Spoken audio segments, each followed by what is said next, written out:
Bonjour, bonjour, ici Véronique Hubert, votre formatrice et conseillère en entreprise agricole, spécialisée dans l'animal de compagnie, en particulier le chien et le chat.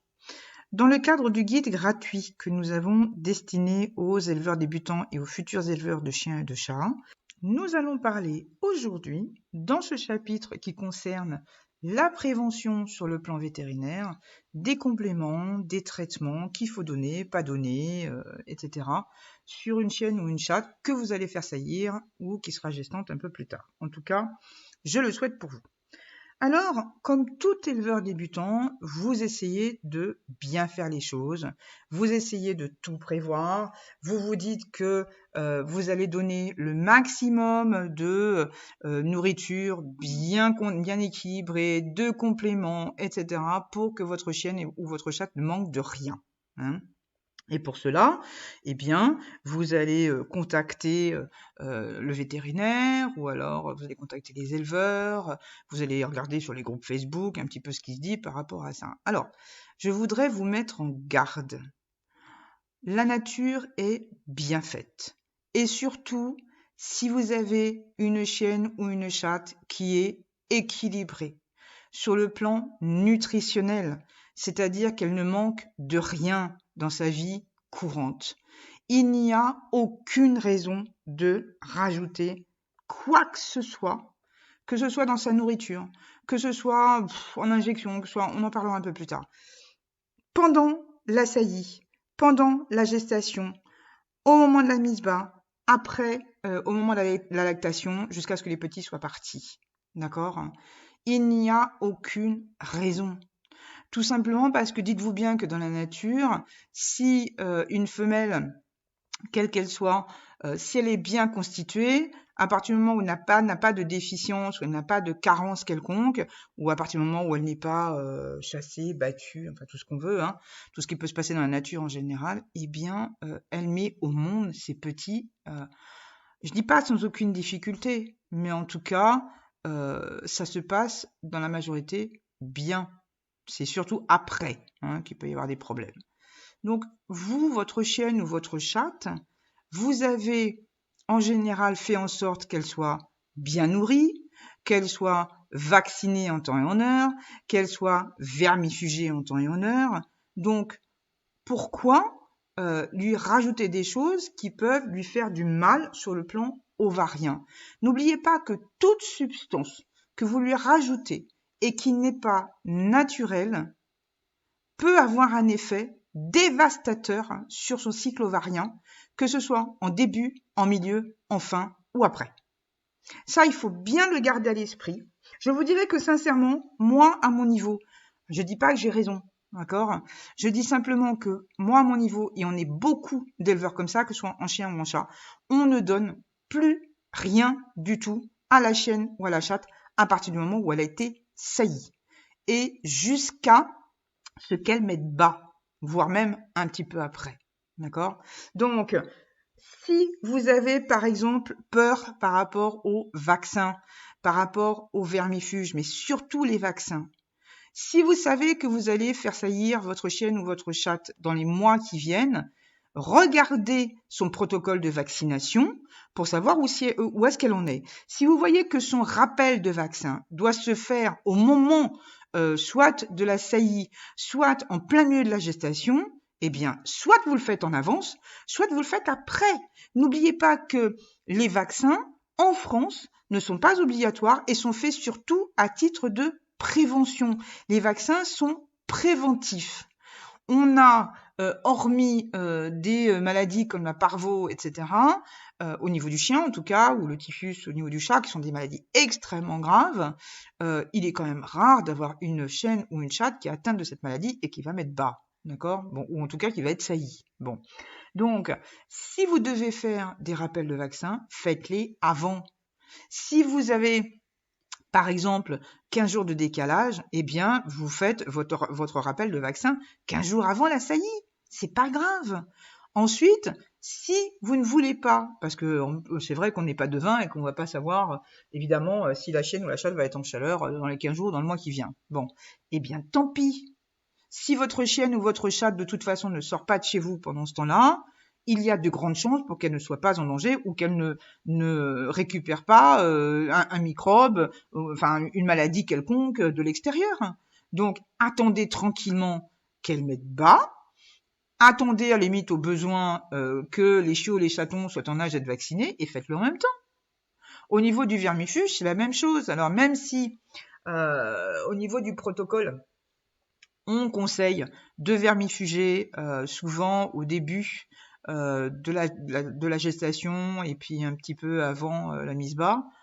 Encore une fois, en ce qui me concerne, je donne rien. Moi, j'estime que si une chienne ou une chatte a été vermifugée très correctement et jusqu'à, bon, je sais pas, même 1 mois, 2 mois avant la saillie, si c'est une chienne ou une chatte qui ne traîne pas dehors, et en général, quand on élève, on les laisse pas traîner, hein, il y a aucune chance, enfin, je veux dire, on voit pas pourquoi, tout d'un coup, elle serait infestée de vers pendant les 2 mois de gestation, au point de pas mettre bas, normalement, ou au point de tuer ses chiots ou ses chatons à l'intérieur, qu'elle puisse pas mener une gestation à terme.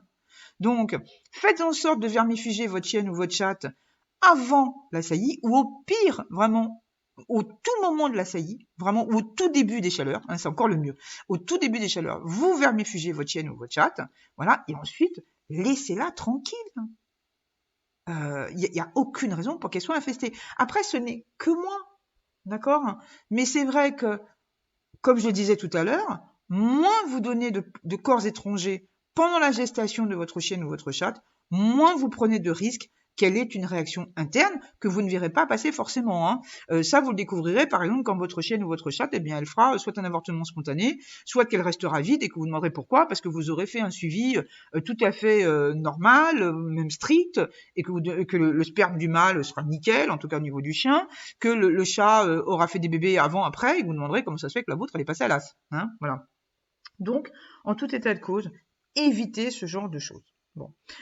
En dehors des périodes de chaleur, notamment au niveau du chat, on voit beaucoup d'éleveurs qui mettent leurs femelles sous implant ou sur mélatonine.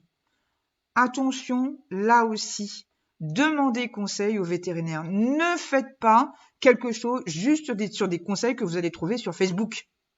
Ce sont des produits étrangers, là aussi.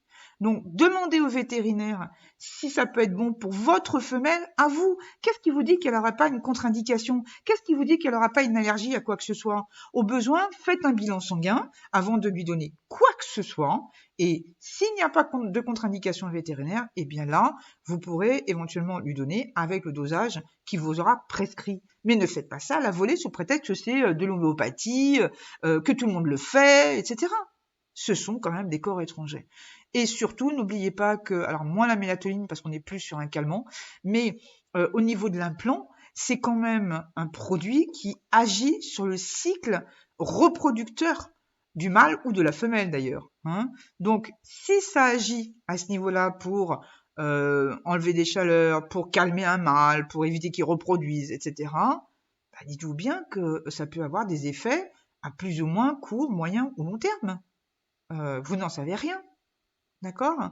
Donc, essayez, avant d'utiliser dans ce genre de produit, de prendre tous les renseignements utiles.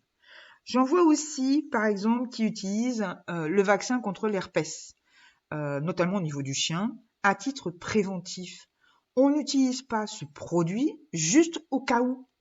C'est un vaccin avec tout ce que ça comporte.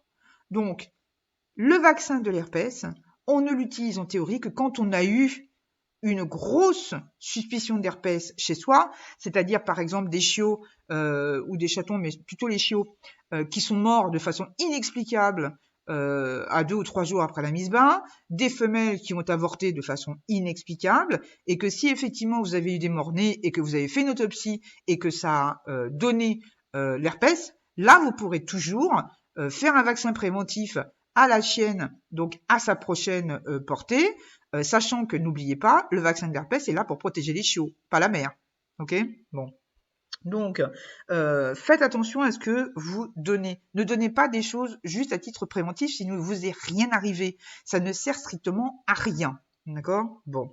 J'en vois aussi aux compléments comme de l'acide folique, comme le calcium, des survitamines, les vaccins préventifs, on vient d'en parler. Tout ça, étudiez bien la question, ne vous fiez pas uniquement à ce qui se dit sur Facebook. Tout ce qui est utilisé par d'autres ne sera pas forcément bon pour vos animaux à vous. En clair, comme je le dis souvent en formation de formalité administrative, le voisin n'est pas vous. Il peut avoir la même race que vous, il peut habiter au même endroit que vous, il n'aura pas les mêmes métabolismes que vous. Chaque animal est différent, a un métabolisme différent et qui peut réagir différemment. Donc, faites en sorte de contacter d'abord votre vétérinaire avant d'utiliser quelques produits que ce soit à titre préventif et encore à plus forte raison si c'est à titre curatif. D'accord? Que ce soit des compléments, qu'ils soient nocifs ou pas, qu'ils soient naturels ou pas, que ce soit des traitements, demandez un avis au vétérinaire. Parce que justement, vous n'êtes pas véto. Et sur Facebook, il n'y a que très rarement des vétérinaires qui répondent. Dans ce cas-là, si vous avez besoin d'avoir des informations, soit de vous demander à votre véto, soit de vous demander à d'autres vétos éventuellement, ou alors si vous êtes sur des groupes d'élevage, essayez de voir. Je crois qu'il y a un groupe ou plusieurs qui sont dédiés juste aux vétérinaires. Essayez de voir si vous ne pouvez pas en contacter un et demander des infos. Sur des groupes d'élevage, il y a souvent des éleveurs qui sont aussi vétos. Donc, demandez-leur leur avis. Dans ce cas-là, vous faites un post et vous dites, voilà, moi j'aimerais bien avoir l'avis d'un vétérinaire s'il y en a un sur le groupe. Et vous posez votre question. Et vous demandez est-ce qu'il n'y a que les vétérinaires qui répondent. OK ? Voilà. Donc, j'espère que toutes ces petites informations vous auront été utiles. Je vous souhaite une excellente soirée et je vous dis à très bientôt.